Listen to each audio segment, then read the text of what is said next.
ನಮಸ್ತೆ ಫ್ರೆಂಡ್ಸ್, ರಾಜ್ ಜಾಬ್ಸ್ಗೆ ಸ್ವಾಗತ. Friends, railway ಗೇಟ್ಮ್ಯಾನ್ ಹುದ್ದೆಗಳಿಗೆ ನೇಮಕಾತಿ ನಡೀತಾ ಇದೆ ನೋಡಿ. 6284 ಹುದ್ದೆಗಳಿದ್ದಾವೆ.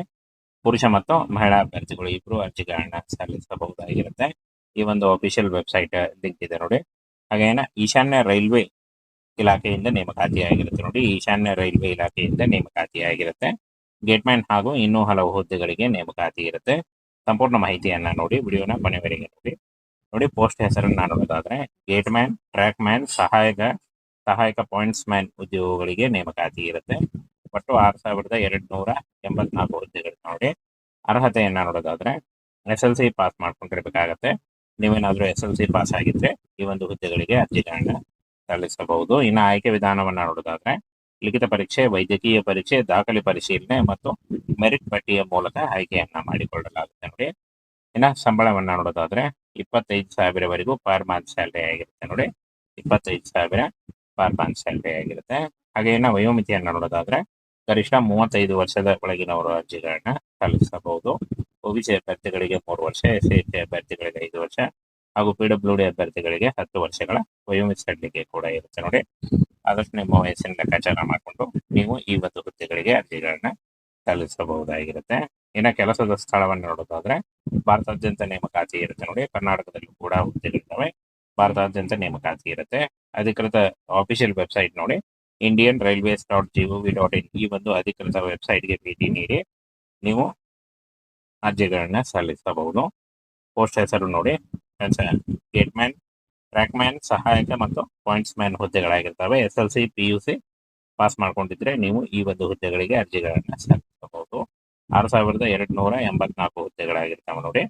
ಇನ್ನು ವಯೋಮಿತಿಯನ್ನು ನೋಡೋದಾದ್ರೆ 18ರಿಂದ 42 ವರ್ಷದ ಒಳಗಿನವರಾಗಿರ್ಬೇಕಾಗುತ್ತೆ. ಈ ಒಂದು ಹುದ್ದೆಗಳಿಗೆ ನಿಮ್ಮ ವಯೋಮಿತಿಯನ್ನ ಲೆಕ್ಕ ಹಾಕೊಂಡು ನೀವು ಅರ್ಜಿಗಳನ್ನ ಸಲ್ಲಿಸಬಹುದು.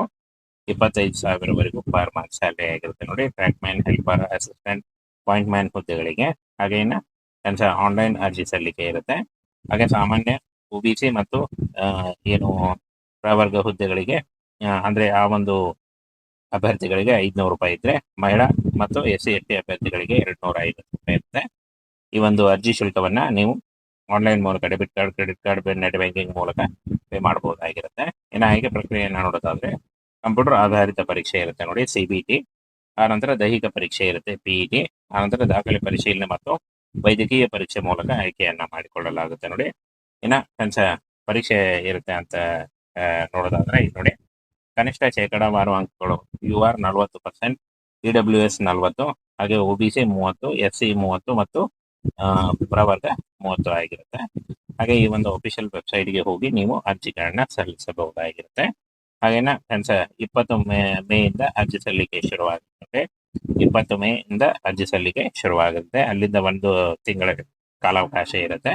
ನೀವು ಅಷ್ಟರಲ್ಲಿ ನೀವು ಅರ್ಜಿಗಳನ್ನ ಸಲ್ಲಿಸಬಹುದಾಗಿರುತ್ತೆ ನೋಡಿ. 120 ನಿಮಿಷಗಳು 120 ನಿಮಿಷಗಳು ಏನು ಎಕ್ಸಾಮ್ ಇರುತ್ತೆ. ಯೋಗ್ಯತೆ ನೋಡಿ, 25 ಪ್ರಶ್ನೆ 25 ಗುರುತುಗಳು. ಹಾಗೆ ಸಾಮಾನ್ಯ ಜ್ಞಾನ 25 ಪ್ರಶ್ನೆ 25 ಗುರುತುಗಳು. ತಾರ್ಕಿಕ ಕ್ರಿಯೆ 25 ಪ್ರಶ್ನೆ 25 ಗುರುತುಗಳು. ಹಾಗೆ ಇಂಗ್ಲಿಷ್ 25 ಪ್ರಶ್ನೆ ಮತ್ತು 25 ಗುರುತುಗಳು. ಒಟ್ಟಾರೆ ಟೋಟಲ್ ಆಗಿ 100 ಪ್ರಶ್ನೆ ಮತ್ತು 100 ಗುರುತುಗಳು ಇರ್ತಾವೆ. 120 ನಿಮಿಷಗಳಲ್ಲಿ ಇದನ್ನ ಬರಿಬೇಕಾಗುತ್ತೆ. ಈ ರೀತಿಯಾಗಿರುತ್ತೆ. ಹಾಗೆ ಮೇ 15ರಿಂದ ಅರ್ಜಿ ಸಲ್ಲಿಕೆ ಶುರುವಾಗಲಿದೆ ನೋಡಿ. ಈ ಒಂದು ಹುದ್ದೆಗಳಿಗೆ ಅರ್ಜಿ ಸಲ್ಲಿಕೆ ಆನ್ಲೈನ್ ಇರುತ್ತೆ. ಆನ್ಲೈನ್ ಅರ್ಜಿ ಸಲ್ಲಿಸುವಾಗ caste income certificate, photo, education documents ಮತ್ತು ನಿಮ್ಮ ಆಧಾರ್ ಕಾರ್ಡ್ ಇಷ್ಟನ್ನ ತೆಗೆದುಕೊಂಡು ನೀವು ಆನ್ಲೈನ್ ಅರ್ಜಿಗಳನ್ನ ಸಲ್ಲಿಸಬಹುದಾಗಿರುತ್ತೆ. ರೈಲ್ವೆ ಗೇಟ್ಮ್ಯಾನ್ ಹುದ್ದೆಗಳಿಗೆ ನೇಮಕಾತಿ ನಡೀತಾ ಇದೆ ನೋಡಿ. 6284 ಹುದ್ದೆಗಳಿದ್ದಾವೆ. ಪುರುಷ ಮತ್ತು ಮಹಿಳಾ ಅಭ್ಯರ್ಥಿಗಳು ಇಬ್ಬರು ಅರ್ಜಿಗಳನ್ನ ಸಲ್ಲಿಸಬಹುದಾಗಿರುತ್ತೆ. ಈ ಒಂದು ಅಫಿಷಿಯಲ್ ವೆಬ್ಸೈಟ್ ಲಿಂಕ್ ಇದೆ ನೋಡಿ.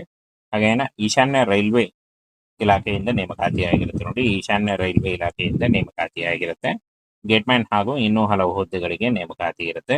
ಸಂಪೂರ್ಣ ಮಾಹಿತಿಯನ್ನ ನೋಡಿ, ವಿಡಿಯೋನ ಕೊನೆವರೆಗೆ ನೋಡಿ. ಪೋಸ್ಟ್ ಹೆಸರನ್ನ ನೋಡೋದಾದ್ರೆ ಗೇಟ್ಮ್ಯಾನ್, ಟ್ರ್ಯಾಕ್ ಮ್ಯಾನ್, ಸಹಾಯಕ ಪಾಯಿಂಟ್ಸ್ ಮ್ಯಾನ್ ಉದ್ಯೋಗಗಳಿಗೆ ನೇಮಕಾತಿ ಇರುತ್ತೆ. ಒಟ್ಟು 6284 ಹುದ್ದೆಗಳು ನೋಡಿ. ಅರ್ಹತೆಯನ್ನ ನೋಡೋದಾದ್ರೆ SLC ಪಾಸ್ ಮಾಡ್ಕೊಂಡಿರ್ಬೇಕಾಗತ್ತೆ. ನೀವೇನಾದ್ರೂ SLC ಪಾಸ್ ಆಗಿದ್ರೆ ಈ ಒಂದು ಹುದ್ದೆಗಳಿಗೆ ಅರ್ಜಿಗಳನ್ನ ಸಲ್ಲಿಸಬಹುದು. ಇನ್ನು ಆಯ್ಕೆ ವಿಧಾನವನ್ನ ನೋಡೋದಾದ್ರೆ ಲಿಖಿತ ಪರೀಕ್ಷೆ, ವೈದ್ಯಕೀಯ ಪರೀಕ್ಷೆ, ದಾಖಲೆ ಪರಿಶೀಲನೆ ಮತ್ತು ಮೆರಿಟ್ ಪಟ್ಟಿಯ ಮೂಲಕ ಆಯ್ಕೆಯನ್ನ ಮಾಡಿಕೊಳ್ಳಲಾಗುತ್ತೆ ನೋಡಿ. ಇನ್ನು ಸಂಬಳವನ್ನ ನೋಡೋದಾದ್ರೆ 25,000ವರೆಗೂ ಪರ್ ಮಂತ್ ಸ್ಯಾಲರಿ ಆಗಿರುತ್ತೆ ನೋಡಿ. 25,000 ಪರ್ ಮಂತ್ ಸ್ಯಾಲರಿ ಆಗಿರುತ್ತೆ. ಹಾಗೆ ಇನ್ನು ವಯೋಮಿತಿಯನ್ನು ನೋಡೋದಾದ್ರೆ ಗರಿಷ್ಠ 35 ವರ್ಷದ ಒಳಗಿನವರು ಅರ್ಜಿಗಳನ್ನ ಸಲ್ಲಿಸಬಹುದು. ಒಬಿಸಿ ಅಭ್ಯರ್ಥಿಗಳಿಗೆ 3 ವರ್ಷ, ಎಸ್ಸಿ ಅಭ್ಯರ್ಥಿಗಳಿಗೆ 5 ವರ್ಷ ಹಾಗೂ ಪಿಡಬ್ಲ್ಯೂಡಿ ಅಭ್ಯರ್ಥಿಗಳಿಗೆ 10 ವರ್ಷಗಳ ವಯೋಮಿತಿ ಸಡಿಲಿಕೆ ಕೂಡ ಇರುತ್ತೆ ನೋಡಿ. ಆದಷ್ಟು ನಿಮ್ಮ ವಯಸ್ಸಿನ ಲೆಕ್ಕಾಚಾರ ಮಾಡಿಕೊಂಡು ನೀವು ಈ ಒಂದು ಹುದ್ದೆಗಳಿಗೆ ಅರ್ಜಿಗಳನ್ನ ಸಲ್ಲಿಸಬಹುದಾಗಿರುತ್ತೆ. ಇನ್ನು ಕೆಲಸದ ಸ್ಥಳವನ್ನು ನೋಡೋದಾದ್ರೆ ಭಾರತಾದ್ಯಂತ ನೇಮಕಾತಿ ಇರುತ್ತೆ ನೋಡಿ. ಕರ್ನಾಟಕದಲ್ಲೂ ಕೂಡ ಹುದ್ದೆಗಳಿದ್ದಾವೆ, ಭಾರತಾದ್ಯಂತ ನೇಮಕಾತಿ ಇರುತ್ತೆ. ಅಧಿಕೃತ ಆಫಿಷಿಯಲ್ ವೆಬ್ಸೈಟ್ ನೋಡಿ indianrailways.gov.in ಈ ಒಂದು ಅಧಿಕೃತ ವೆಬ್ಸೈಟ್ಗೆ ಭೇಟಿ ನೀಡಿ ನೀವು ಅರ್ಜಿಗಳನ್ನ ಸಲ್ಲಿಸಬಹುದು. ಪೋಸ್ಟ್ ಹೆಸರು ನೋಡಿ ಗೇಟ್ಮ್ಯಾನ್, ಟ್ರ್ಯಾಕ್ಮ್ಯಾನ್, ಸಹಾಯಕ ಮತ್ತು ಪಾಯಿಂಟ್ಸ್ ಮ್ಯಾನ್ ಹುದ್ದೆಗಳಾಗಿರ್ತವೆ. SLC PUC ಪಾಸ್ ಮಾಡ್ಕೊಂಡಿದ್ರೆ ನೀವು ಈ ಒಂದು ಹುದ್ದೆಗಳಿಗೆ ಅರ್ಜಿಗಳನ್ನ ಸಲ್ಲಿಸಬಹುದು. 6,284 ಹುದ್ದೆಗಳಾಗಿರ್ತಾವೆ ನೋಡಿ. ಇನ್ನು ವಯೋಮಿತಿಯನ್ನು ನೋಡೋದಾದ್ರೆ 18ರಿಂದ 42 ವರ್ಷದ ಒಳಗಿನವರಾಗಿರ್ಬೇಕಾಗುತ್ತೆ. ಈ ಒಂದು ಹುದ್ದೆಗಳಿಗೆ ನಿಮ್ಮ ವಯೋಮಿತಿಯನ್ನ ಲೆಕ್ಕ ಹಾಕೊಂಡು ನೀವು ಅರ್ಜಿಗಳನ್ನ ಸಲ್ಲಿಸಬಹುದು. 25,000ವರೆಗೂ ಪರ್ ಮಂತ್ ಸ್ಯಾಲರಿ ಆಗಿರುತ್ತೆ ನೋಡಿ. Track man, helper, assistant, point man ಹುದ್ದೆಗಳಿಗೆ. ಹಾಗೆ ಇನ್ನು ಆನ್ಲೈನ್ ಅರ್ಜಿ ಸಲ್ಲಿಕೆ ಇರುತ್ತೆ. ಹಾಗೆ ಸಾಮಾನ್ಯ OBC ಮತ್ತು ಏನು ಪ್ರವರ್ಗ ಹುದ್ದೆಗಳಿಗೆ ಅಂದ್ರೆ ಆ ಒಂದು ಅಭ್ಯರ್ಥಿಗಳಿಗೆ 500 ರೂಪಾಯಿ ಇದ್ರೆ, ಮಹಿಳಾ ಮತ್ತು SC ST ಅಭ್ಯರ್ಥಿಗಳಿಗೆ 250 ರೂಪಾಯಿ ಇರುತ್ತೆ. ಈ ಒಂದು ಅರ್ಜಿ ಶುಲ್ಕವನ್ನ ನೀವು ಆನ್ಲೈನ್ ಮೂಲಕ debit card, credit card, net banking ಮೂಲಕ ಪೇ ಮಾಡಬಹುದಾಗಿರುತ್ತೆ. ಇನ್ನು ಆಯ್ಕೆ ಪ್ರಕ್ರಿಯೆಯನ್ನು ನೋಡೋದಾದ್ರೆ ಕಂಪ್ಯೂಟರ್ ಆಧಾರಿತ ಪರೀಕ್ಷೆ ಇರುತ್ತೆ ನೋಡಿ, CBT. ಆನಂತರ ದೈಹಿಕ ಪರೀಕ್ಷೆ ಇರುತ್ತೆ, PET. ಆನಂತರ ದಾಖಲೆ ಪರಿಶೀಲನೆ ಮತ್ತು ವೈದ್ಯಕೀಯ ಪರೀಕ್ಷೆ ಮೂಲಕ ಆಯ್ಕೆಯನ್ನ ಮಾಡಿಕೊಳ್ಳಲಾಗುತ್ತೆ ನೋಡಿ. ಇನ್ನು ಪರೀಕ್ಷೆ ಇರುತ್ತೆ ಅಂತ ನೋಡೋದಾದ್ರೆ ಇದು ನೋಡಿ, ಕನಿಷ್ಠ ಶೇಕಡಾವಾರು ಅಂಕಗಳು UR 40%, EWS 40, ಹಾಗೆ OBC 30, SC 30 ಮತ್ತು ಪ್ರವರ್ಗ 30 ಆಗಿರುತ್ತೆ. ಹಾಗೆ ಈ ಒಂದು ಅಫಿಷಿಯಲ್ ವೆಬ್ಸೈಟ್ಗೆ ಹೋಗಿ ನೀವು ಅರ್ಜಿಗಳನ್ನ ಸಲ್ಲಿಸಬಹುದಾಗಿರುತ್ತೆ. ಹಾಗೇನ 20 ಮೇಯಿಂದ ಅರ್ಜಿ ಸಲ್ಲಿಕೆ ಶುರುವಾಗುತ್ತೆ. 20 ಮೇಯಿಂದ ಅರ್ಜಿ ಸಲ್ಲಿಕೆ ಶುರುವಾಗುತ್ತೆ. ಅಲ್ಲಿಂದ 1 ತಿಂಗಳ ಕಾಲಾವಕಾಶ ಇರುತ್ತೆ. ನೀವು ಅಷ್ಟರಲ್ಲಿ ನೀವು ಅರ್ಜಿಗಳನ್ನ ಸಲ್ಲಿಸಬಹುದಾಗಿರುತ್ತೆ ನೋಡಿ. 120 ನಿಮಿಷಗಳು 120 ನಿಮಿಷಗಳು ಏನು ಎಕ್ಸಾಮ್ ಇರುತ್ತೆ. ಯೋಗ್ಯತೆ ನೋಡಿ 25 ಪ್ರಶ್ನೆ 25 ಗುರುತುಗಳು. ಹಾಗೆ ಸಾಮಾನ್ಯ ಜ್ಞಾನ 25 ಪ್ರಶ್ನೆ 25 ಗುರುತುಗಳು. ತಾರ್ಕಿಕ ಕ್ರಿಯೆ 25 ಪ್ರಶ್ನೆ 25 ಗುರುತುಗಳು. ಹಾಗೆ ಇಂಗ್ಲಿಷ್ 25 ಪ್ರಶ್ನೆ ಮತ್ತು 25 ಗುರುತುಗಳು. ಒಟ್ಟಾರೆ ಟೋಟಲ್ ಆಗಿ 100 ಪ್ರಶ್ನೆ ಮತ್ತು 100 ಗುರುತುಗಳು ಇರ್ತಾವೆ ನೋಡಿ. 120 ನಿಮಿಷಗಳಲ್ಲಿ ಇದನ್ನ ಬರಿಬೇಕಾಗುತ್ತೆ. ಈ ರೀತಿಯಾಗಿರುತ್ತೆ. ಹಾಗೆ ಮೇ 15ರಿಂದ ಅರ್ಜಿ ಸಲ್ಲಿಕೆ ಶುರುವಾಗಲಿದೆ ನೋಡಿ. ಈ ಒಂದು ಹುದ್ದೆಗಳಿಗೆ ಅರ್ಜಿ ಸಲ್ಲಿಕೆ ಆನ್ಲೈನ್ ಇರುತ್ತೆ. ಆನ್ಲೈನ್ ಅರ್ಜಿ ಸಲ್ಲಿಸುವಾಗ caste income certificate, photo, education documents ಮತ್ತು ನಿಮ್ಮ ಆಧಾರ್ ಕಾರ್ಡ್ ಇಷ್ಟನ್ನ ತೆಗೆದುಕೊಂಡು ನೀವು ಆನ್ಲೈನ್ ಅರ್ಜಿಗಳನ್ನ ಸಲ್ಲಿಸಬಹುದಾಗಿರುತ್ತೆ.